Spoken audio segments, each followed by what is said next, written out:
Good evening, everyone. Today we are going to discuss again a new chapter in microeconomic theory, and its title is Cournot's duopoly model. It is also a very important model and widely used in economic theory. आज एक नए chapter की शुरुआत कर रहे हैं micro economic theory में, और इसका नाम है कूर्नो का दो अधिकार मॉडल या कूर्नोस डुओपोली मॉडल। कूर्नोस डुओपोली मॉडल अपने आप में बहुत इंपॉर्टेंट मॉडल है और इसका इकोनॉमिक थ्योरी में बहुत वाइड एप्लीकेशन है, बहुत वाइड एप्लीकेशन कूर्नो डुओपोली मॉडल का। और इस लेक्चर की शुरुआत में एक शेर आपको सुनाना चाहते हैं। वो इसलिए सुनाना चाहते हैं क्योंकि कूर्नो का डुओपोली मॉडल जो है उसमें झरने के पानी का जिक्र आता है। क्योंकि झरने का पानी का जिक्र आता है इसलिए ये शेर जो है ये भी झरने पर ही है और बड़ा महत्वपूर्ण शेर है, मिर्जा गालिब का है कि इबे मरियम हुआ करे कोई, इबे मरियम हुआ करे कोई। मरियम जीसस की मदर को कहते हैं और ये माना जाता है कि वो छूती हैं तो लोग ठीक हो जाते हैं। इबे मरियम हुआ करे कोई, मेरे दुख की दवा करे कोई। गालिब कह रहे हैं कि मेरे दुख की अगर कोई दवा करेगा तब हम ये मानेंगे कि हाँ मरियम या जीसस की माँ कोई हुआ करती थी। और उसके आगे लिखते हैं कि क्या किया खिज्र ने सिकंदर से, अब किसे रहनुमा कहे कोई। कि खिज्र, ख्वाजा खिज्र जो हैं वो पैगंबर हैं और ये कहा जाता है कि लोग आप उनसे कुछ मांगे तो वो आपकी मदद करेंगे और आपको रास्ता भी दिखाएंगे। तो सिकंदर से लोगों ने बताया कि ये ख्वाजा खिज्र हैं, आप इनसे कुछ मांग सकते हैं। तो उन्होंने कहा कि कुछ ऐसा मुझे बताइए कि मैं अमर हो जाऊं, मरू ना, मरू ना। तो ख्वाजा खिज्र ने एक सामने झरना था, कहा उसका पानी पी लीजिए आप जाके तो आप नहीं मरेंगे। सिकंदर वो पानी पीने जाता है झरने का, लेकिन वहां देखता है कि लोग मरने की दुआ कर रहे हैं और मर नहीं रहे। तो लोगों ने पूछा, भाई सिकंदर ने पूछा ये क्यों नहीं मर रहा है। उन्होंने कहा ये सब झरने के पानी पिए हैं। तो सिकंदर लौट आया बगैर पानी पिए और माथे पे हाथ रखा कि क्या रास्ता दिखाया महाराज ने हमें। तो इसीलिए कहते हैं कि गुरुओं से भी बड़ा सतर्क और सावधान रहना चाहिए और रास्ता जो बताएं उस पर अपना सोच के अमल करने की ज़रूरत है। लेकिन ये शेर अपने आप में बड़ा मायने रखता है और गालिब के कुछ चुनिंदा शेरों में से एक है कि इबे मरियम हुआ करे कोई, मेरे दुख की दवा करे कोई। क्या किया खिज्र ने सिकंदर से, अब किसे रहनुमा करे कोई। तो चलिए उस झरने को छोड़ के कूर्नो के झरने पे आते हैं। और यहां दिया है कि ए Cournot, Antoine Augustin कूर्नो, Antoine Augustin कूर्नो नाम था, फ्रेंच इकोनॉमिस्ट थे जिन्होंने 1838 में डुओपोली मॉडल दिया। 1838 का अर्थ ये मान के चलिए कि तब मार्जिनल रेवेन्यू या मार्जिनल कॉस्ट या कंसेप्ट ऑफ मार्जिन एग्जिस्ट नहीं करता था। मार्जिन का कंसेप्ट 1860 और 70 के बीच में आया और जेवेंस मैंगर और वॉलरा में उसका कंट्रीब्यूशन था। कूर्नो ने लेकिन ये मॉडल 1838 में दिया, लेकिन मैंने कहा बहुत इंपॉर्टेंट इकोनॉमिक मॉडल है वो इसलिए कि चाहे आप मार्जिनल कंडीशन से इसको वेरीफाई कर लीजिए या सिंपल एल्जेब्रिक सीरीज बना के वेरीफाई कर लीजिए या आइसो प्रॉफिट कर्व बना के रिएक्शन लाइन बना के वेरीफाई कर लीजिए, सब पे ये पूरी तरह उचित ठहरता है। बड़ा इंपॉर्टेंट मॉडल है, इसलिए मैंने कहा आपसे बहुत ही महत्वपूर्ण मॉडल है। तो A Cournot, Antoine Augustin Cournot French economist थे जिन्होंने डुओपोली मॉडल 1838 में दिया। Where two sellers compete with each other, जहां दो सेलर्स आपस में एक दूसरे से स्पर्धा करते हैं, कंपटीशन करते हैं। until each of the two sellers has no incentive to change output and they compete until they have no incentive to change the output. जब तक कि कोई इंसेंटिव नहीं बचता आउटपुट चेंज करने का, दैट कंपटीशन कंटिन्यूज। क्योंकि एक बार इंसेंटिव खत्म हो गया यानी इक्विलिब्रियम पॉइंट पे वो रीच कर गए, that is what is meant here. until each of the two sellers has no incentive to change the output that results in the determination of equilibrium output. क्योंकि एक बार इंसेंटिव खत्म हो जाए फिर आप इक्विलिब्रियम पे पहुंच गए हैं और आप इक्विलिब्रियम आउटपुट डिटरमिन कर लेंगे which each seller would produce, और वो इक्विलिब्रियम आउटपुट जो निकलेगा वो प्रत्येक सेलर या प्रत्येक प्रोड्यूसर अपना बेचेगा। तो बड़ा संक्षेप में यहां हमने बात लिख दी। Antoine Augustin Cournot of French economist gave duopoly model in 1838 where two sellers compete with each other until each of the two sellers has no incentive to change its output that results in the determination of equilibrium output which each seller would produce, जो प्रत्येक seller बेचेगा। This simple model is based on certain assumptions. ये simple model कुछ assumptions पर आधारित है जो बड़े महत्वपूर्ण हैं और उनको डिस्कस करना बहुत जरूरी है आपसे। तो आइए उन्हीं assumptions पर चलते हैं। Let us consider those assumptions. पहला assumption है there are two sellers A and B in the market, कि दो sellers हैं A और B। डुओपोली है इसलिए दो से ज्यादा हो नहीं सकते। Each hoeing a spring of mineral water, और प्रत्येक सेलर के पास एक झरना है, स्प्रिंग मिनरल वाटर का, नेचुरल स्प्रिंग वाटर है ये, गॉड गिफ्टेड है, नेचुरल स्प्रिंग वाटर है। Both the sellers produce identical natural good, यानी ये नेचुरल गुड है, नेमली मिनरल स्प्रिंग वाटर है जो दोनों प्रोड्यूस कर रहे हैं। Its cost of production is zero, इसका लागत, उत्पादन लागत शून्य है, इसलिए MC equal to AC equal to zero, यानी उत्पादन लागत शून्य है, यानी जो प्रॉफिट आप मैक्सिमाइज करेंगे या रेवेन्यू मैक्सिमाइज करेंगे वो बराबर है, क्योंकि प्रॉफिट होता है total revenue minus total cost. Cost zero हो गया तो चाहे प्रॉफिट मैक्सिमाइज कर लीजिए चाहे रेवेन्यू मैक्सिमाइज कर लीजिए, उसका अर्थ एक ही है, उसका अर्थ एक ही है। Market demand curve is linear, यानी जो मार्केट डिमांड कर्व है वो लीनियर है, स्ट्रेट लाइन है, यहां पे डायग्राम में बनाया गया, ये देखिए डायग्राम बना हुआ। कूर्नो फिगर 1 है, कूर्नो डुओपोली मॉडल, ये मार्केट डिमांड कर्व है DD स्टार, लीनियर है, स्ट्रेट लाइन। ये इसका MR है जो Y एक्सिस और डिमांड कर्व के बीच से जा रहा है, जो आपको कल के लेक्चर में बताया था। और ये इसका N मिडिल पॉइंट है डिमांड कर्व का, यहां से एक लाइन खींची है, ये R M और D स्टार के ठीक बीच में है। ये लाइन इसलिए बनाई है कि जब पहला सेलर आउटपुट बेचेगा वो M पे बेचेगा, दूसरा सेलर जब आउटपुट बेचेगा वो R पे बेचेगा, उसका सब कारण आगे लिखा हुआ है। तो यहाँ पे केवल लीनियर डिमांड कर्व है, इसलिए मार्जिनल रेवेन्यू कर्व बाइसेक्ट कर रहा है डिमांड कर्व और Y एक्सिस को। M मिडिल पॉइंट है, ध्यान से देखिएगा, O और D स्टार के बीच में है, जहां MR कर्व X एक्सिस को काट रहा है। R जो है मिडिल पॉइंट है M और D स्टार के बीच का। टोटल आउटपुट हमने मान लिया इकाई के बराबर है, यूनिटी। ये OD स्टार टोटल आउटपुट है जो परफेक्ट कंपटीशन में उत्पादन जिसका होगा, क्योंकि मार्जिनल कॉस्ट जीरो है, एवरेज कॉस्ट जीरो है, यानी सप्लाई और डिमांड D स्टार पे कट कर रहे हैं। तो total output under competitive conditions कितना, OD स्टार, और ये यूनिटी के बराबर है। Y एक्सिस पे प्राइस है या रेवेन्यू पर यूनिट है। फिगर 1 है, Cournot duopoly model output adjustment process दिखा रहा। ये डायग्राम आपको ध्यान में रखना, आगे इसकी जरूरत पड़ेगी। पांचवा assumption है conjectural variation with respect to output is zero, ये भी बहुत इंपॉर्टेंट assumption है। कंजक्चरल वेरिएशन, कंजक्चरल यानी कंजक्चर मतलब एक सेलर दूसरे के बारे में क्या एक्सपेक्ट कर रहा है। तो conjectural variation with respect to output is zero.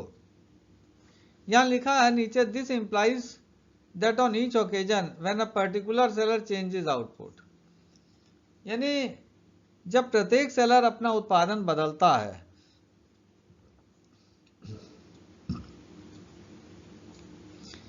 तो ये मान के बदलता है कि दूसरा उत्पादक जो है अब अपना उत्पादन नहीं बदलेगा। Conjectural variation with respect to output zero, यानी when a particular seller changes output, it assumes that other will keep its output fixed or constant. यानी जब एक सेलर अपना उत्पादन बदलता है तो ये सोच के बदलता है कि दूसरा उत्पादक अब अपना उत्पादन नहीं बदलेगा, और इसीलिए लिखा dq2 by dq1। d मतलब स्मॉल चेंज, q2 मतलब सेकंड सेलर, सेलर बी, यहाँ पे q1 फर्स्ट सेलर, सेलर ए। तो नीचे जो डिनोमिनेटर में है कॉजल फैक्टर है, कारक तत्व है, यानी जब पहला सेलर अपना उत्पादन बदल रहा है तो ये मान के बदलेगा कि सेकंड सेलर अपना उत्पादन फिक्स रखेगा। तो जब सेकंड सेलर अपना उत्पादन फिक्स रखेगा तो डी जीरो हो जाएगा, यानी ये वैल्यू जीरो हो जाएगी। इसी तरह सेकंड सेलर जब उत्पादन बदलता है तो ये मान के बदलेगा कि फर्स्ट सेलर अपना उत्पादन फिक्स रखेगा, यानी डी फिर जीरो है। तो dq1 by dq2 भी जीरो है, dq2 by dq1 भी जीरो है। तो जब भी हम कह रहे हैं conjectural variation with respect to output is zero, इसका मतलब है कि dq2 by dq1 जीरो है, dq1 by dq2 जीरो है, यानी on each occasion each seller assumes that other will keep its output fixed and accordingly it sets its profit maximizing output। यानी प्रत्येक बार जो सेलर अपना उत्पादन बदलता है ये मान के बदलेगा कि दूसरा सेलर अब अपना आउटपुट नहीं बदलेगा, और उस मान्यता को ध्यान में रखते हुए वो उत्पादन फिक्स करता है जिससे उसका लाभ अधिकतम हो। ये कंजेक्चुरल वेरिएशन का assumption है। अब थर्ड पॉइंट पे आ रहे हैं, explanation of the Cournot's model. Given the assumptions, यानी जो अगर assumptions दिए हैं, let A be the first to enter the market, कि मान लीजिए ए जो है वो सेलर ए अपना मार्केट में एंटर करता है, तो अभी बी नहीं है, इसलिए लिखा it will behave like a monopolist, वो एकाधिकारी की तरह उसका व्यवहार होगा। और कल आपको हमने बताया था परफेक्ट कंपटीशन और एकाधिकारी मोनोपोली में कंपैरिजन, तो हमने कहा था प्रॉफिट मैक्सिमाइजेशन के लिए जो मोनोपोलिस्ट है वो हाफ आउटपुट प्रोड्यूस करेगा that what would be produced under perfect competition. तो यहां पे ए जब एंटर कर रहा है वो एकाधिकारी की तरह अपना एंटर कर रहा है और उसका बिहेवियर मोनोपोलिस्ट की तरह होगा, and will produce half of total market demand. Total market demand unity है, ओडी स्टार के बराबर है, और इसका आधा प्रोड्यूस करेगा, ओडी स्टार इन फिगर लिखा है, which is assume to be unity to maximise its profit. अपने लाभ को अधिकतम करने के लिए उसका आधा उत्पादन करेगा। तो एज करंट पीरियड प्रोडक्शन होगा ओ एम, एम क्योंकि मिडिल पॉइंट है, एम आर इसको बाइसेक्ट कर रहा है, वाई एक्सिस को डिमांड कर, एम मिडिल पॉइंट है, तो ओडी स्टार का आधा है O M equal to half of OD star लिखा हुआ, इक्वल टू 1/2 इंटू 1, क्योंकि ओडी स्टार यूनिटी के बराबर है। ओडी स्टार कितना है, 1 के बराबर है, ये आपको माइंड में रखना है, क्योंकि अब ये डायग्राम दोबारा नहीं मिलेगा आपको देखने को। तो ए का करंट पीरियड प्रोडक्शन है 1/2 या ओ एम।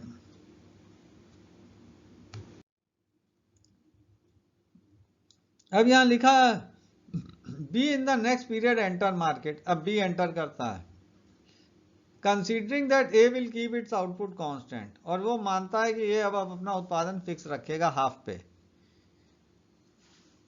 तो वो अब कितना प्रोड्यूस करेगा बी, तो B will produce half of remaining output, यानी जो आधा बचा है उसका आधा वो करेगा।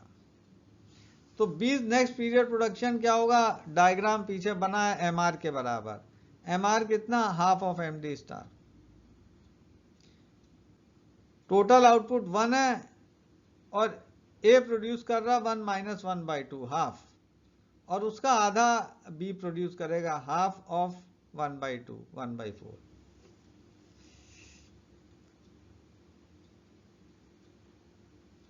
अब यहां पे लिखा है additional production by be in the market would dampen the price and revenue. जब बी अपना उत्पादन 1/4 ले आएगा तो ए अपना जो है वो प्रॉफिट मैक्सिमाइज नहीं कर पाएगा, उसको अपना उत्पादन बदलना पड़ेगा, क्योंकि अधिक माल आने से प्राइसेस कम हो गए, रेवेन्यू कम हो गया, क्योंकि रेवेन्यू पी क्यू के बराबर है, पी घट गया तो उसका रेवेन्यू कम हो गया, प्रॉफिट कम हो गया।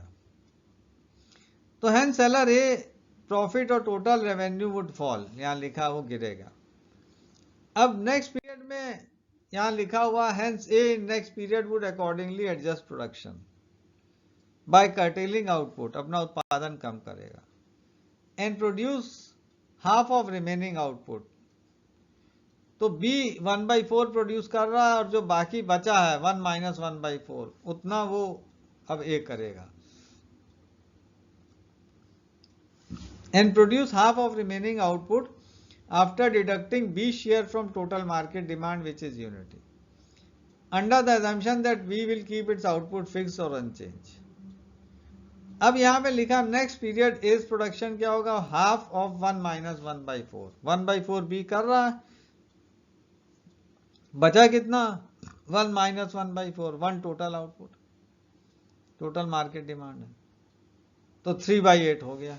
तो ए का नेक्स्ट पीरियड प्रोडक्शन 3/8 है, पहले में 1/2 था, दूसरे में 3/8 हो गया। अब इसी तरह से बी का प्रॉफिट कम हो जाएगा। अब नेक्स्ट पीरियड में बी अपना उत्पादन बदलेगा, हाफ ऑफ रिमेनिंग 1 - 3/8, तो घटा लीजिए 5/16 आ जाएगा। This action reaction pattern continues, यानी ये जो एक्शन रिएक्शन पैटर्न है ये चलता रहेगा until he seller produces 1/3 of total output. ये एक्शन रिएक्शन पैटर्न चलता रहेगा जब तक प्रत्येक seller 1/3 of total market demand नहीं प्रोड्यूस करेगा। टोटल मार्केट डिमांड यूनिटी है, उसका 1/3 that can be produced under competitive condition, यानी 1/3 ऑफ टोटल मार्केट डिमांड जो यूनिटी है, 1/3 A 1/3 B। Thereafter no incentive is left for any of the two sellers to change their output। इसके बाद कोई incentive नहीं रहेगा उनके लिए कि वो अपना उत्पादन और बदलें। Individually both are maximising their own profits, यानी इंडिविजुअली दोनों अपने प्रॉफिट को मैक्सिमाइज कर रहे हैं by producing 2/3 of total output. Total उत्पादन है 2/3, 1/3 ए का 1/3 बी का, तो इंडिविजुअली दोनों अपना प्रॉफिट मैक्सिमाइज कर रहे हैं मगर जॉइंट प्रॉफिट मैक्सिमाइज नहीं हो रहा। जॉइंट प्रॉफिट मैक्सिमाइज नहीं हो रहा, यहां लिखा है कंबाइंड और joint profit are not maximise, क्योंकि जॉइंट प्रॉफिट तब मैक्सिमाइज होगा जब दोनों मिलके हाफ उत्पादन करें 1/2, यानी 1/4 A 1/4 B। वही लिखा है for joint profit to maximise each seller must produce not more than 1/4 of total output. 1/4 उत्पादन करें, 1/4 A 1/4 B, तो मिलके हाफ हो जाएगा। Together both should not produce more than half of total output that can be produced under competitive condition, यानी competitive conditions में unity हम produce कर रहे हैं और उसका आधा 1/2 दोनों मिला के करें 1/4 A 1/4 B, तब जॉइंट प्रॉफिट मैक्सिमाइज होगा, नहीं तो नहीं होगा। इंडिविजुअली वो अपना प्रॉफिट मैक्सिमाइज कर ले 1/3 1/3 करके, लेकिन जॉइंट प्रॉफिट मैक्सिमाइज नहीं होगा। तो कूर्नो मॉडल में प्रत्येक फर्म 1/3 आउटपुट प्रोड्यूस करती है और दोनों मिला के 2/3 आउटपुट प्रोड्यूस कर रहे हैं, 2/3 of the total market demand under competitive conditions. तो ये कूर्नो का मॉडल है और यहाँ पे ये सीरीज बनाई है कि 1/3 आया कैसे है। ये सेलर ए है, ये सेलर बी है, जरा ध्यान से देखिएगा और समझने का भी कोशिश कीजिएगा। आपको सब बता दिया, टोटल मार्केट डिमांड 1 है, ए सबसे पहले मार्केट में एंटर करता है, ये राउंड 1 है। ए मार्केट में एंटर करता और वो हाफ ऑफ 1 प्रोड्यूस करेगा, टोटल मार्केट डिमांड 1 है, यानी 1/2। नेक्स्ट पीरियड में बी एंटर करेगा जो हाफ ऑफ रिमेनिंग हाफ ये कर रहा और इसका बचा हुआ आधा, यानी 1/4 प्रोड्यूस करेगा। अब नेक्स्ट पीरियड में ए अपना आउटपुट बदलेगा, ये 1/4 कर रहा है तो ए का हो जाएगा 1 - 1/4 और इसका आधा 3/8। अब 3/8 को कैसे लिख सकते हैं ये जरा देखिएगा यहाँ पे ध्यान से, 1 - 1/2 - 1/8, 8 4 5, 8 में से 5 घटा दिए 3/8 आएगा।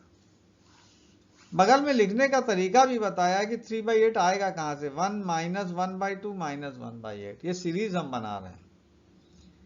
अब नेक्स्ट पीरियड में बी कितना करेगा, हाफ ऑफ रिमेनिंग 3/8, 1 माइनस 3/8 करिए, उसका आधा कर दिए 5/16। अब 5/16 को कैसे लिख सकते हैं, 1/4 पहले था और 1/16 ये, इनको जोड़ेंगे तो 5/16 आ जाएगा। हम सीरीज 7 बना रहे हैं, कई बार अलजेब्रिक सीरीज आई है एग्जाम में। अब नेक्स्ट पीरियड में ए का देखिए कितना आएगा, हाफ ऑफ 1 माइनस 5/16, 5/16 बी कर रहा, इसमें से घटा दीजिए और इसका हाफ कर दीजिए, 11/32। अब 11/32 कैसे आएगा, 1 माइनस 1/2, फिर 1/8, फिर 1/32। अब आप घटा के देख लीजिए 11/32 आएगा। एलसीएम 32 ले लीजिए और घटा दीजिए, 32 में से 21 घटा दीजिए, 11/32 आएगा। इसी तरह नेक्स्ट पीरियड में बी का देख लीजिए, हाफ ऑफ 1 माइनस 11/32, 21/64, 21/64 क्या से आएगा, 1/4 प्लस 1/16 प्लस 1/64, इसको जोड़ लीजिए, 21/64 आ गया। ये सीरीज बनती जाएगी, ऐसे नेक्स्ट पीरियड में ये सीरीज बनेगी और ये प्रोसेस कंटिन्यू होगा इनफिनाइट तक। अब देखिए सीरीज बना दी हमने, 1 माइनस 1/2 माइनस 1/8 माइनस 1/32, यहाँ सॉरी ये 132 लिखा, ये 1/32 होना चाहिए, 1/32 minus 1/128 minus and so on till infinity. Minus common ले लीजिए, 1 बाहर रख लीजिए, half plus 1/8 plus 1/32 plus 1/128 and so on. अब ये जीपी सीरीज है, हाफ, हाफ/8, हाफ/32, हाफ/128। इसका कॉमन रेशियो आर जो है 1/4 के बराबर है, 1/4। तो इसका सम होगा ए फर्स्ट टर्म यानी 1/2 divided by 1 minus R, R 1/4 है। अब इसको आप सॉल्व कर लीजिए, हाफ 1 माइनस 1/4 कितना होगा, 3/4, 4 ऊपर चला जाएगा, डिवाइडेड बाय 3/4 है तो ये 4/3 हो जाएगा, और इंटू 2 है तो 2/3 बचेगा, तो 1 माइनस 2/3 आया, ये 1/3 के बराबर है। आप खोल के सॉल्व करके देख लीजिए। राइट हैंड साइड पे देखिए बी का सीरीज बना है, 1/4, 1/16, 1/64, 1/256, इनफिनाइट तक चला गया।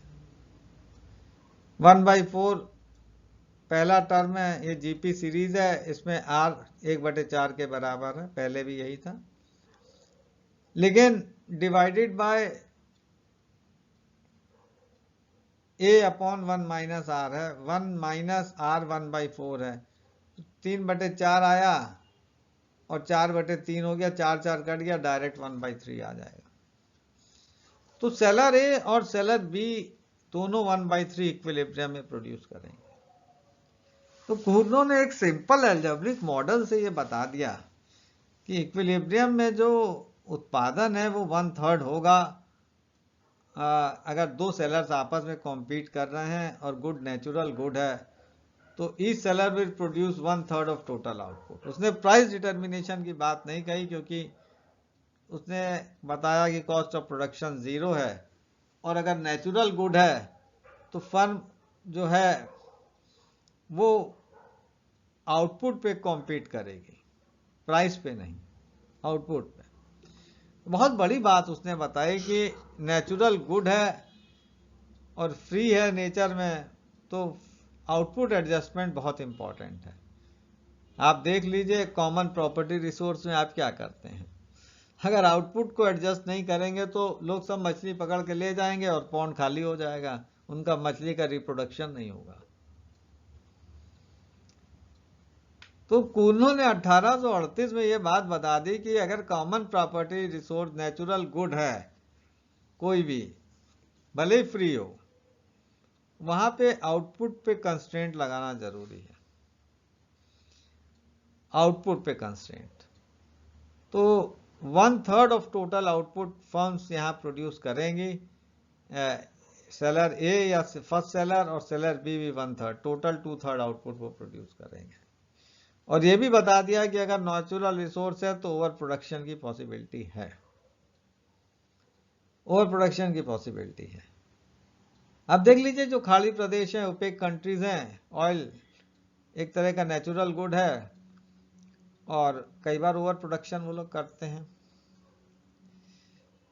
और वो प्रोडक्शन को रेगुलेट करते हैं, प्राइस को रेगुलेट नहीं करते, जो मैंने बात बताई अभी आप। और कुर्नो ने 1838 में ये बात बताई कि they will compete on the basis of output, not for prices they would compete, क्योंकि आउटपुट के लिए कंपटीशन होगा। और यहाँ पे ओवर प्रोडक्शन होने की वजह से जॉइंट प्रॉफिट मैक्सिमाइज नहीं हो रहा, इंडिविजुअल प्रॉफिट मैक्सिमाइज हो रहा। जॉइंट प्रॉफिट मैक्सिमाइजेशन के लिए टोटल आउटपुट हाफ होना चाहिए, ईच सेलर शुड प्रोड्यूस 1/4। तो जब भी नेचुरल गुड है, there is chances of exploitation of resources, firms में ओवर प्रोड्यूस, और वो स्थिति भी यहाँ कुर्नो ने दिखाई है। बहुत इंपॉर्टेंट मॉडल है, प्रैक्टिकली भी और थ्योरेटिकली भी। ध्यान से पढ़िएगा, आपको इंटरेस्ट आना चाहिए, अपना फीडबैक दीजिएगा, अच्छा लगे तो ज़रूर रिप्लाई में भेजिएगा अपना, और हमें बताइएगा कि ये लेक्चर आपको कैसा लगा। और कुर्नो मॉडल के दो और तरीके हैं, एक तरीका आज आपको बताया है जो ओरिजिनल कुर्नो ने दिया था। दो अल्टरनेटिव वेज हैं, रिएक्शन फंक्शंस के और आइसोप्रॉफिट करके, उसको हम नेक्स्ट लेक्चर में डिस्कस करेंगे। आज लेक्चर को हम यहीं समाप्त करते हैं। थैंक्स एंड गुड विशेस, और अपना फीडबैक देते रहिएगा। Enjoy the lecture, keep listening, and good luck, good wishes, good night. Okay, bye.